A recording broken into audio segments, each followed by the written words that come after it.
My hair is an utter mess right now, so it does not look anywhere near as good in a fedora as Lizabeth Scott, who I was trying to play homage to because the film I watched starred Elizabeth Scott and had her wearing the hell out of a black fedora.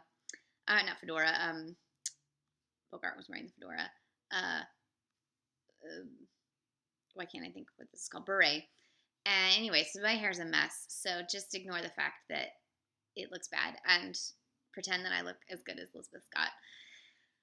Don't we all wish we looked as good as Elizabeth Scott? Jesus. Okay, so I watched Dead Reckoning, which is directed by John Cromwell and stars Humphrey Bogart and Lizabeth Scott. It's from 1947. There's also bonus Wally Ford for a little bit, and I'm always a fan of Wally Ford. So whenever he can pop up, I'm like, yeah. He's one of the few actors where he got fat and he kept working, and I was like, I know you wouldn't let a woman get fat and keep working, but I'm okay with the fact that you let Wally Ford keep working, because he's just so charming. And also, what was I gonna say? I don't know, I just love Wally Ford. So anyways, he's also really good in Raw Deal. That's what I was gonna say. So this movie is another one of those like flashback within flashback, pretty complicated, goes toe to toe with The Big Sleep in comprehensibility.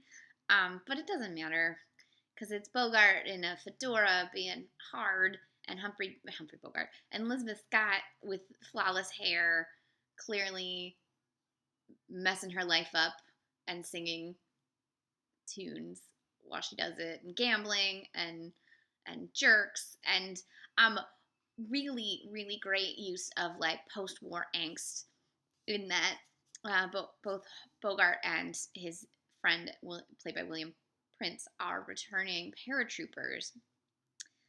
And what happens is Bogart gets sucked into William Prince. His name is Johnny Drake. He gets sucked into Drake's old pre-war life and the shit that he was escaping to in going to war, and the shit that he couldn't escape when he came back.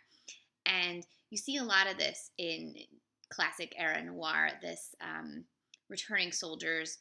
You also see it in non-noir films like Best Years of Our Lives, etc., where the inability to replant yourself in your life that you had, or the fact that you weren't satisfied with the life that you had, or you were running from the law, and so you went off to the war, but then once the war's over, you have to come back and find a place for yourself again, and how difficult that is, adds to the malaise that permeates throughout this early era of noir. So noir started, for me, I believe noir started before the war. You started to see this angst as the war was building with things like Maltese Falcon, etc., that were adaptations of crime novels from the 30s. And then as that was proliferating, you had the war, which made things darker and more depressing. And then you had the war ending, and so you have these late 40s noirs that really highlight the crime aspect that was already starting to get popular again, married to the post-war malaise. And that's how you get these late 40s, early 50s gritty noirs that are just so good.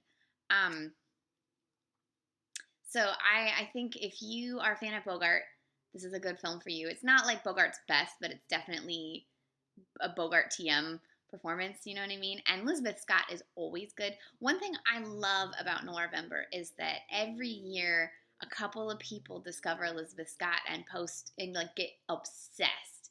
And social media, like, will post on social media like, how did I not know about Elizabeth Scott? Does anyone else like Elizabeth Scott? How great is she? And it's usually a combo of this film, which I'm surprised it took me this long to finally watch this film.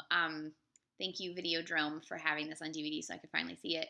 But it's usually either this film, Too Late for Tears, or Strange Love of Martha Evers that gets people sucked into the Elizabeth Scott fandom, and then they just go through all of her films, and you're just like, holy shit, she's so good.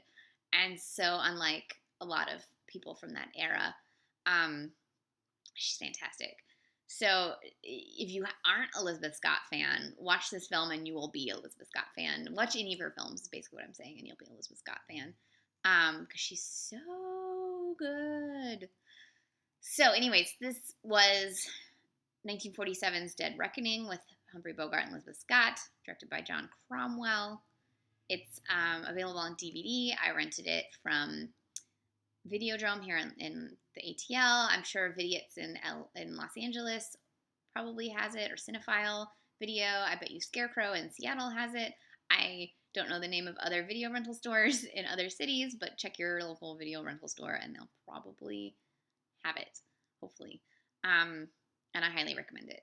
You got to do at least one Bogart every Noirvember. I think I've seen almost all. There's like a couple of Bogart noirs left, and then I'm done. And I always try to only keep one a year so that I'll have a new to me Bogart noir. And once I've seen them all, I don't know what I'm gonna do. It's gonna be an issue. I hope you're having a good watching. We're almost a week in. Tomorrow is day 7. I can't even believe it. But day 7 of Noirvember 7. Anyways, if you're watching this real time, like if it's actually 1 p.m. on Sunday for you, East Coast time, at 4:15 today, I will be live tweeting DOA via the TCM Twitter account, so you should check that out. DOA is great. Anyways, have a good Noirvember.